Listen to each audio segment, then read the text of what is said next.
Hello everyone and welcome to Let's Play with AK, featuring me, your host Akukami. The game is Diablo 3 and this is my playthrough of the game. When we last left off, I just killed Belial and talked to the caravan leader, and here I am in Act 3. So what you want to do is talk to Tyrael. He'll give you your next quest, and you just go through this area here, take the steps to the armory. You can watch that if you want, it's not really necessary. And you're gonna come out here. If you have to, visit the merchants. And you're gonna go to this bridge right here. Deal with this, some of this. This is not a necessary battle, but you can just go through this if you really want to. All of these guards that are here, out here, they do engage the enemies, so if you want to kind of bring them along, you can't really. But I think they do some decent damage, but just long enough for you to do what you have to do and get out. Now, when you go through here, you're gonna have all of these things to deal with. For my sake, though, I'm just gonna pass through all of this. Ooh, actually, I don't want to pass that. This is a nice fight, and I am just going to go through this. Ooh. I'm liking my demon hunter. I'm starting to wonder if the immobile call traps is actually worth it. It's the second, I don't know what rune it's called, but it's the second rune on your list, I believe. I was using the rune where it increases the slow, but I'm finding that to be kind of pointless at the moment, because when I have tactical advantage, or whatever that passive skill is, where you gain speed, you gain 60% speed from using smoke screen, or was not paying attention there. Thank you. Yeah, it's you get a you get a decent speed boost, and it's enough for you to to avoid whatever you need to avoid.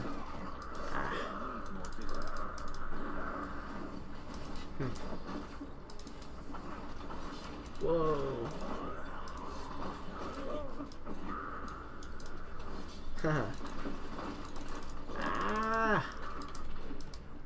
Come on, Vortex. There you go. Say goodnight. Ooh, what's this? Petrified staff.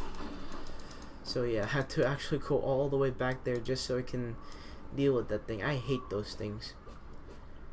Now, one of the things that I've noticed when playing the Grenader is that call traps is really useful, especially when trying to strafe and get away from your targets, but it's really pointless in big boss battles. If you watched my last episode where I dealt with Belial, sure, you can maybe use it on the first stage, and where you just deal with all of his minions and cronies, and maybe even the second stage actually, so that you can slow Belial down in his non-true form. But when it came to his true form, I mean, what good is call traps? It's good for nothing. I mean, because you're trying to avoid all of the green spots down on his by your feet, and just try not to die that way.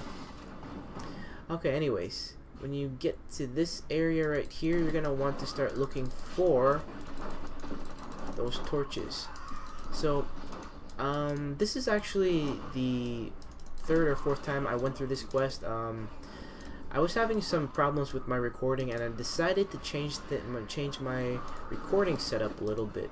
I am currently not using a capture card. I had a capture card that I was using, but the sound quality was just not there, and for some reason, after I upgraded my computer, the sound quality in terms of my recording was just not there, and I tried to fix it, but I ran into lots of problems, and I finally decided to try something else, and right now I am trying a full version of Fraps.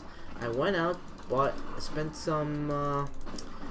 a few dollars here and there for Fraps, and yeah, I decided to just try it out and see what all the fuss is about. I know for a fact that Fraps is one of the most popular recording programs for whoa. Huh, so Immobilize does work for video gameplay, and oh, I want to avoid that before I die. And I just decided to try it out for myself, so this is what I'm doing right now. Let's see. Okay, you want to go up to these steps here. You can go the other way also, but just go up here. Oops, wrong skill. There you go. That's the one I wanted to use. You can dodge all of this. You don't really have to deal with the big boy up there. All you have to do is just hit the torch and get out of there. Avoid unnecessary battles. And yeah, see? Not even following me. Ooh, didn't want to go. Oh, okay. This is the other way to go up there, by the way. Now, let's see what we've got here. Oh, was not able to save that dude in time. I don't know if there's any special achievements or whatnot if you save like 1 or 2 guards here, but I don't know. Anyways, let's move along there. Yeah, just follow the arrows, and you're going to see where all of the these torches are. Well, I call them torches, but they're beacons or whatever. Kind of reminds me of Lord of the Rings, but I don't know if Blizzard drew their inspiration from that. That's kind of a ripoff. And come on, I mean, the game's been in development for what, 4 years? They announced it in 2008 and finally came out in 2012, and yeah, it took a while, and I was expecting a high quality game, and you know, as a Diablo fan, I will play this game even though people have been saying some pretty bad things about it. And there are some features such as the real money auction house that I feel could have spoiled the game, but the fact is this: if you really want to get some high level gear and you really want to earn it, just don't use the auction house at all. I mean, don't even use the gold auction house, because if you think that's going to spoil the game for you that way, just don't use it. Oh, I'm so sorry, but you were following me. You're not supposed to follow me, you know?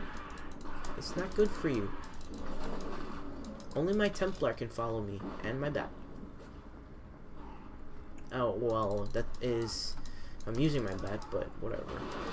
I don't want to deal with all of this nonsense. Oh, I kind of have to, though. Oh, I don't want to go there. Really want to avoid those areas, just in case. Okay, alright, let's see what we got here. As you can see, when doing this quest, you just want to, if you're not rushing like me, just take your time. I mean, there's no sense dying over some needless battles, and if you can avoid some battles, by all means do so, because this is really a tedious process. As you can see, I'm getting hit a lot, playing really sloppily, and almost died several times actually. Okay, so the next torch, the 4th torch, should be up here somewhere. Yeah, there it is. Just going to, oh, not there. Sorry. Going to run up there, and whoa. Actually, I will kill this big boy right here. Right, big boy? Or girl, whatever you are. Alright, doesn't really do much. Just falls down and whatnot. Okay. Oh, please don't die. Yay, I actually saved that guy.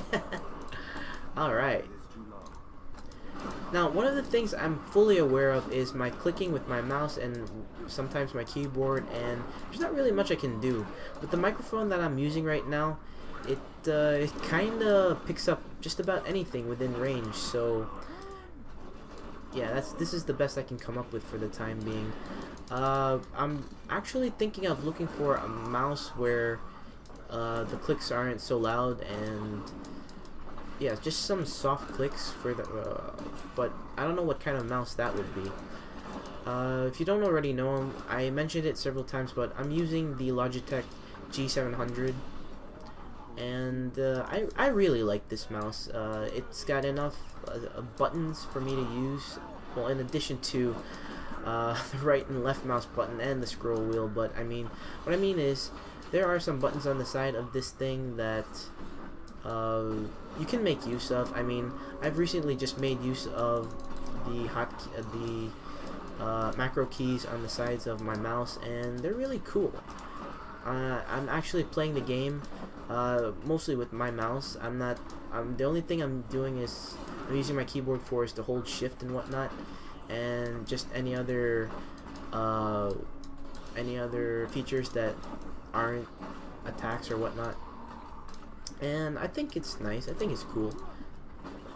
I was actually at the time of recording, there is another mouse, the Logitech G600, and that looks more like an MMO gaming mouse. But I've become so used to using the macro buttons on the side of my mouse that I'm actually thinking of getting that one. It is a wired mouse, and although I like my wireless freedom, it does come with its downsides. First off, you gotta recharge it, and when in the middle of gaming, if you forget to recharge it and you forget, and you're in the middle of a game like StarCraft 2 and your mouse dies on you, it's really annoying. And because you have to tell the guy, hey, I gotta pause, gotta look for some batteries or whatnot, then yeah, it's just really too much of a hassle. But I like it because there's no cord attached to it, and I like the freedom it provides because I can just sit down anywhere in my room, and if I'm doing something away from my computer, I can just control my computer that way. So anyways, when you reach this actually, I forgot to mention about this. I was talking so much.